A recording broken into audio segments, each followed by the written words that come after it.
नजर डालते हैं जयपुर की कुछ खास खबरों की ओर। बता दें, जयपुर के विद्याधर नगर स्थित शेखावटी हॉस्पिटल में एडमिनिस्ट्रेशन ब्लॉक का किया गया भव्य शुभारंभ, जिसमें बता दें मुख्य अतिथि के रूप में पधारे हाथोस धाम से स्वामी श्री बालमुकुंदाचार्य के कर कमलों के द्वारा और उनके आशीर्वाद से कार्यालय का किया गया उद्घाटन।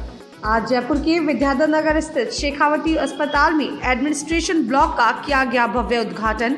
साथ ही साथ अस्पताल के managing director doctor S Joshi ने बताया कि जनता की सुविधाओं को ध्यान में रखते हुए बच्चों के लिए अतिरिक्त बेड व आईसीयू की व्यवस्था भी की गई है, जिससे आम जनता को बड़ी राहत मिलेगी। कार्यक्रम में मुख्य अतिथि के रूप में पधारे स्वामी श्री हाथोस धाम से दक्षिण मुखी बालाजी धाम से बालमुकुंदाचार्य महाराज के कर कमलों के द्वारा ब्लॉक का उद्घाटन किया गया और उनके द्वारा सभी को दीपावली की पूर्व में शुभकामनाएं प्रेषित की गईं। कड़ी में हम लोग आपको बता रहे हैं कि अभी शेखावटी हॉस्पिटल का जो एडमिनिस्ट्रेशन ब्लॉक का जो कार्यक्रम रखा गया था, इसके इनॉग्रेशन का जो कार्यक्रम रखा था, इसमें मुख्य अतिथि के रूप में हाथोस धाम से बालमुकुंदाचार्य जी महाराज यहाँ उपस्थित हुए। चलिए जुड़ते हैं इनके साथ और करेंगे कुछ विशेष बातचीत। जय सिया राम, जय श्री बालाजी। मैं स्वामी बालमुकुंदाचार्य मंदिर श्री दक्षिण मुखी बालाजी हाथोस धाम से आने वाला दीप उत्सव सबको मंगल में हो, सर्वप्रथम तो उसकी बधाई और शुभकामनाएं देता हूं। आज हम विद्याधर नगर जयपुर में शेखावटी अस्पताल के नए भवन के उद्घाटन के शुभ अवसर पर उपस्थित हुए हैं और हमने डॉक्टर साहब सर्वेश जी जोशी और उनके समस्त स्टाफ को बधाई और शुभकामनाएं साधुवाद दिया है कि कोरोना काल में उन्होंने इस चिकित्सा के इस धर्म को, सेवा के कार्य को धरती के भगवान के रूप में जो सेवाएं दी है, कोरोना काल में जो काम किया योद्धा बनकर, उसके लिए उनको धन्यवाद है। आज नए भवन का उद्घाटन है और उनके आए हुए सभी डॉक्टर्स का साधुवाद और धन्यवाद का एक शुभ अवसर प्राप्त हुआ है। तो मैं आवाज़ न्यूज़ चैनल के सभी दर्शकों को भी बधाई शुभकामनाएं दूंगा कि आने वाला दीपोत्सव मंगलमय हो। आज इसी अवसर पे हम लोग यहाँ उपस्थित हुए हैं शेखावटी अस्पताल में। नमस्कार, आप देख रहे हैं आवाज़ न्यूज़ 24 और आज जयपुर शहर के लिए, शेखावटी हॉस्पिटल के लिए एक गर्व का विषय है कि आज हम लोग इस वक्त आ पहुँचे हैं शेखावटी हॉस्पिटल, जहां पर आज एक एडमिनिस्ट्रेशन ब्लॉक का इनॉग्रेशन का जो प्रोग्राम रखा गया था। और जैसा कि शेखावटी हॉस्पिटल जिससे आप बखूबी रूबरू हैं, जिससे आप बखूबी परिचित हैं, यहाँ की चाहे मैं सेवाओं की बात करूँ, चाहे यहाँ के मैं स्टाफ की बात करूँ, या मैं यहाँ के मैनेजिंग डायरेक्टर की बात करूं, यहाँ से ए टू लेके जेड तक के जितना भी स्टाफ के जो मेंबर हैं, या मैं बात करूं सर्विसेज की, प्रॉपर रूप से जो यहाँ के जो सेवाएं जो आम जनता को दी जा रही है, आम जनता को जो राहत पहुँचाई जा रही है, चाहे वो कोरोना काल की बात क्यों ना हो, कोरोना काल में भी अपनी विशेष जो भागीदारी निभाई है शेखावटी हॉस्पिटल ने, वो वाकई तारीफ़ काबिल है। आज शेखावटी हॉस्पिटल में जिस एडमिनिस्ट्रेशन ब्लॉक का जो इनॉग्रेशन का प्रोग्राम किया हुआ था, इसमें हम लोग आ पहुँचे हैं और इसी श्रृंखला में हम लोग हॉस्पिटल के managing director mister S Joshi से एक बार जुड़ेंगे और जानेंगे, करेंगे उनसे कुछ विशेष बातचीत। Thank you madam. मैं doctor Sarvesh, managing director Shekhawati hospital. Madam, आज हमने यहाँ एडमिनिस्ट्रेटिव ब्लॉक का उद्घाटन किया है।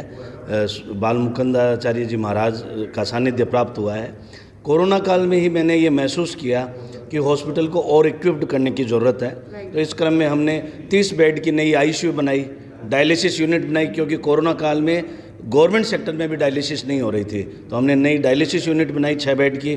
हमने बच्चों के लिए 15 बेड का आईसीयू बनाया है और 2 क्रिटिकल केयर एम्बुलेंस ली है हमने पिछले महीने। इसी क्रम में हमने पूरा, यदि किसी हॉस्पिटल को अच्छे से चलाना है, अपनी सेवाओं को दुरुस्त रखना है, तो जाहिर है कि हमें हमारा एडमिनिस्ट्रेशन स्टाफ भी बढ़ाना पड़ेगा, उसको भी स्किल्ड बन करना पड़ेगा, उसको भी वेल इक्विप्ड करना पड़ेगा। इस क्रम में हमने पूरा ये फ्लोर आज डेडिकेट किया है, पूरा एक एडमिनिस्ट्रेटिव ब्लॉक बनाया है। इस संदर्भ में मैं ये बताना चाहता हूँ कि मेरे सारे स्टाफ, मेरे डॉक्टर्स और मेरी मेडिकल और पैरामेडिकल टीम मिलके हमेशा इस समाज के लिए अच्छे से अच्छा काम करने का ध्येय रखती है और आगे भी मैं इसको जारी रखूंगा। ओके सर, तो जैसा कि मेरा आपसे पूछना है कि अभी जैसे डेंगू, मलेरिया जो अभी बहुत ज़्यादा तेज़ी से जो स्प्रेड हो रहा है और कोरोना की जो तीसरी लहर है ऑलमोस्ट पहुँच चुकी है और कई लोगों को प्रभावित भी कर रही है, इस बारे में आपका क्या कहना है? देखो, इस वक्त डेंगू फैल रहा है, ये आप बिल्कुल सही कह रहे हो। डेंगू या डेंगी फीवर है, ये मच्छरों के द्वारा फैलता है, ये भी एक वायरल डिजीज। इस वक्त जब बरसात हो चुकी है और बरसात के बाद नाले, गंदा पानी ये सब जब भरे हुए रहते हैं तो उस वक्त ये डेंगू मच्छर फैलते हैं, ये एडिस मच्छर से होता है। तो हमें बिल्कुल अपने आपको ध्यान रखना है, बच्चों का ध्यान रखना है, क्योंकि आपको एक आश्चर्यजनक बात बताता हूँ मैं कि मोर्टिलिटी रेट डेंगू में उतनी है जितनी कोरोना में है। हम कोरोना में पैनिक किस लिए हो गए थे, क्योंकि वो वर्ल्ड वाइड था और डेंगू एंडेमिक डिजीज़ है।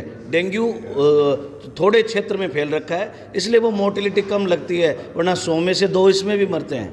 इसलिए डेंगू को भी बहुत सीरियसली लेना है। हमारे यहाँ भी काफ़ी पेशेंट हैं। डेंगू के डेली आपके हॉस्पिटल की अगर मैं बात करूँ तो डेंगू की रेगुलरली कितने पेशेंट? 15 से 20 पेशेंट रेगुलर आ रहे हैं रेगुलर और इतने ही छुट्टी भी हो जाते हैं, ठीक होके जा रहे हैं इतने, इसलिए रिकवरी रेट भी बहुत अच्छी है ईश्वर की कृपा से।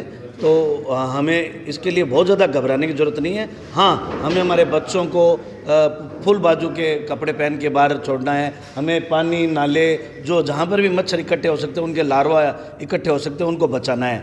और तीसरी लहर जो कोरोना की आपने बात की, बहुत इंपॉर्टेंट बात है। इसमें मैं ये कहना चाहूँगा, हमारी सरकारों ने बहुत अच्छा काम किया है। हम करीब 100 करोड़ लोगों के टीके लगा चुके हैं, जिसमें 30 करोड़ लोगों को डबल डोज लग चुकी है।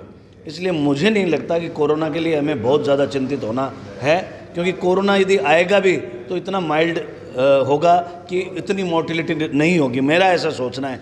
फिर भी हमें हमारे बच्चों को बचाना है जो अभी वैक्सीनेशन नहीं हुआ है। Thank you so much. तो जैसा कि डॉक्टर साहब ने बताया कि प्रिकॉशंस बहुत ज़्यादा ज़रूरी हैं और एक अच्छी सौगात जो आम जनता की राहत के लिए दी गई है, हॉस्पिटल में बेड्स की, आईसीयू वार्ड्स की, चाहे वो किड्स के लिए क्यों ना हो, वो सबको दी गई है और हॉस्पिटल अपनी निरंतर सेवाएं दे रहा है।